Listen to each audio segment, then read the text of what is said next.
That came from our new superintendent. He had done a project similar to this in his last position at Butler University. He wanted Indiana or IU to kind of have its own, I guess, our own spin on the run, hide, fight message. I think it's been positive. People, I think they appreciate the message. They like seeing, the campus and people that they're familiar with, and it kind of hits home for them, I think. Right. And when you see the gunman come in, I mean, he's very good. And I'll be totally honest with you. When I was working that, I was there helping with the security, and then I had one segment where I actually had a speaking part, but.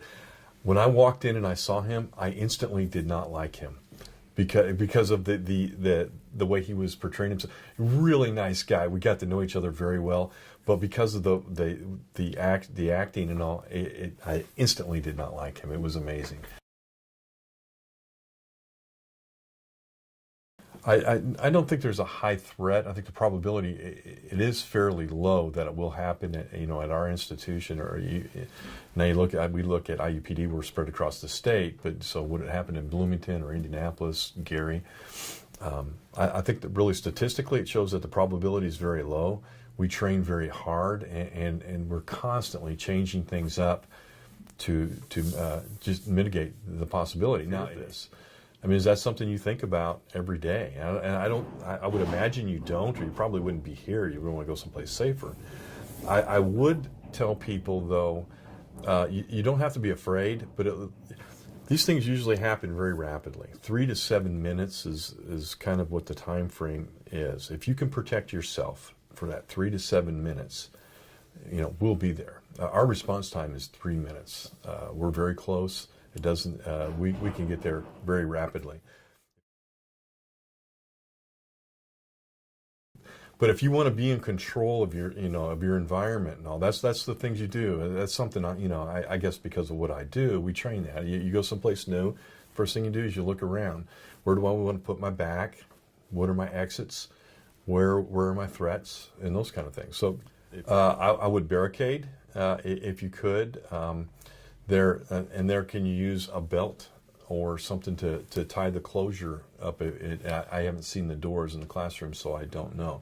But what can you do to make it less appealing for the individual to go into that room? If they start to feel resistance and all that, it's okay, this room I can't get in very quickly. Like I say, these things are moving fast. They want to do as much damage as possible, as quickly as possible, so they're going to go to an easier target.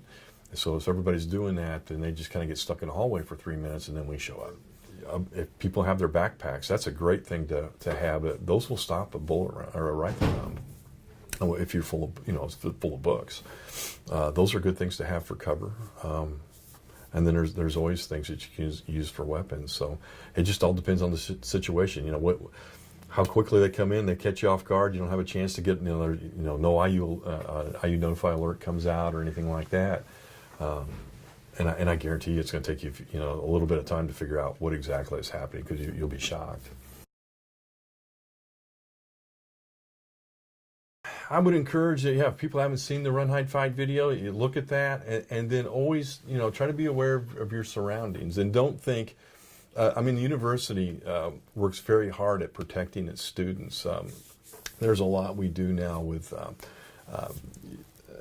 Analyzing, student behavior, like if you get certain students in crisis, and then I've been on served on some committees where there's a lot of people. They'll sit around the table and they'll say, okay, what do we have here, and how can we help this individual, and how can we protect the community?